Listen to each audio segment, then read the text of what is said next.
며느리가 시어머니 생신날 새 휴대폰을 선물로 드렸어요. 그리고 그 휴대폰의 첫 문자가 자기의 문자가 됐으면 좋겠다 싶어서 시어머니한테 문자를 보냈어요. 답장이 없으신 거예요. 그래서 하루 이틀 지나서 전화를 했었는데 시어머니가 목소리가 좀 쎄하신 거야. 이상하다. 뭔가 좀 이상하다 싶어가지고 문자를 확인해 봤더니 글쎄 오타가 났는데 어머니 오래오래 사세요 라고 문자를 보냈는데 오타가 난 거야. 어머니 오래오래 사네요. 우리말이 아다르고 어달라요. 한 글자 잘못하면 큰일 납니다. 네. 근데 우리가 사랑한다는 말은요, 대충 말해도 알아듣는 것 같아요. 느낌이라는 게 있잖아요. 네. 사랑해 라고 말할 때는 그 앞에 생략된 말이 있거든요. 나는 너를 사랑해. 그걸 그냥 우리는 줄여서 보통 사랑한다 이렇게 말을 하죠. 나는 너를이에요. 이렇게 두 사람이 사랑을 합니다. 그렇다고 나는 너를 여기까지만 말을 하면 다 알아들을 수는 없어요. 뭐 어쩌겠다고? 뒤에 사랑해가 붙어야 돼요. 우리는 이 단순한 말 안에서도 삼위일체의 진리를 좀 깨달을 수가 있습니다. 여기에서 나는요, 태초부터 계셨던 하느님 아버지를 얘기해요. 하느님 아버지는 행복하신 분일까요? 안 행복하신 분일까요? 행복하신 분. 우리가 행복하려면요, 사랑을 해야 되잖아요. 또 사랑을 받아야 되죠. 근데 하느님 아버지는 혼자 계셨어요. 홀로 존재하셨어요. 사랑을 할 수가 있을까요? 행복하지도 못하잖아요. 어떻게 하지? 그래서 우리는 너가 필요합니다.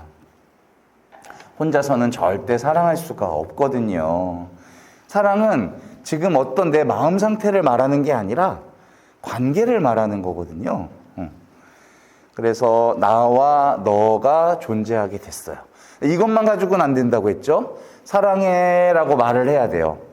아버지께서 아들에게 사랑한다라고 하셔야 비로소 사랑의 관계가 되는 거예요.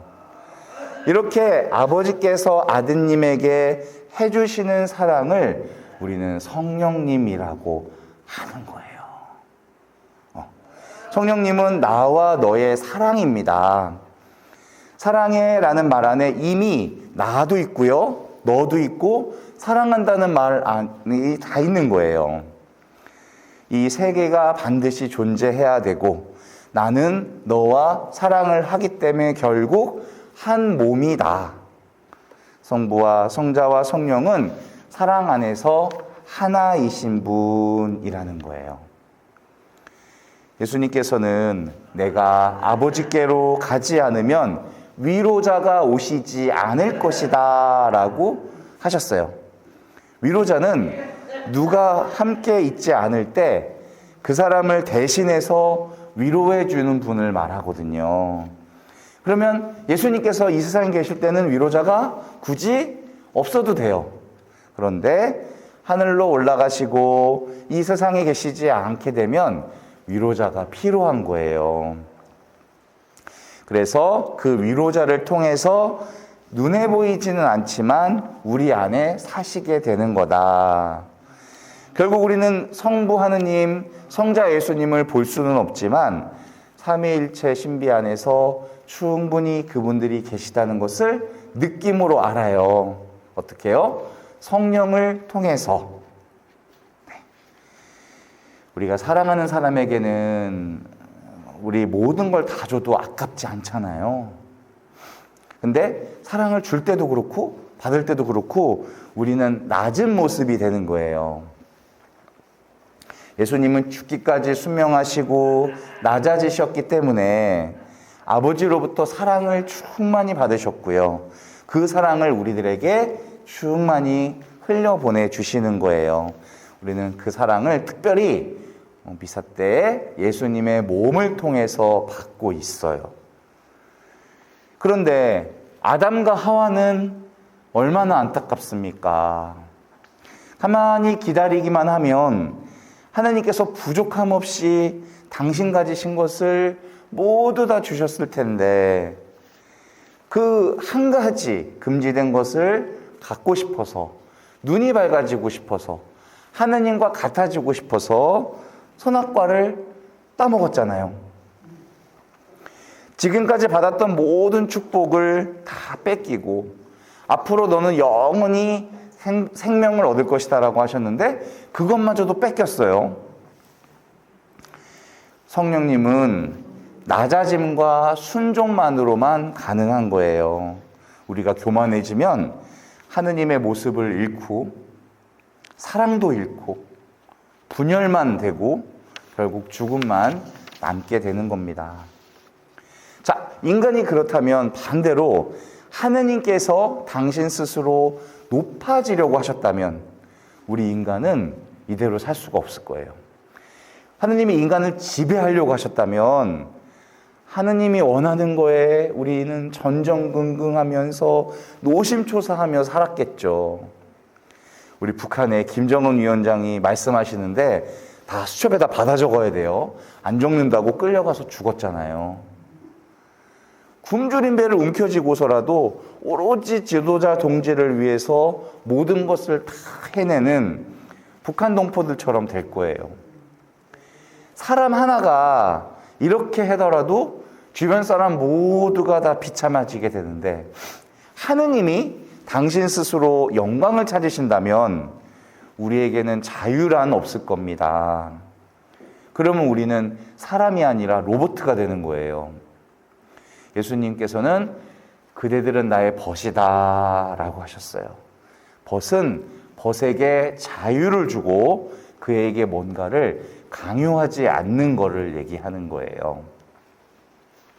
예수님은 이렇게 가난한 분이셨기 때문에 실제로 온 우주의 주인이 되셨어요. 하느님이신 이유는 바로 자신이 가장 낮은 자리에 오셔서 가난하게 되었기 때문이거든요. 그렇다면 사랑은 바로 겸손입니다. 아들은 아버지께 죽기까지 순명했고요. 그 사랑을 드러냈어요.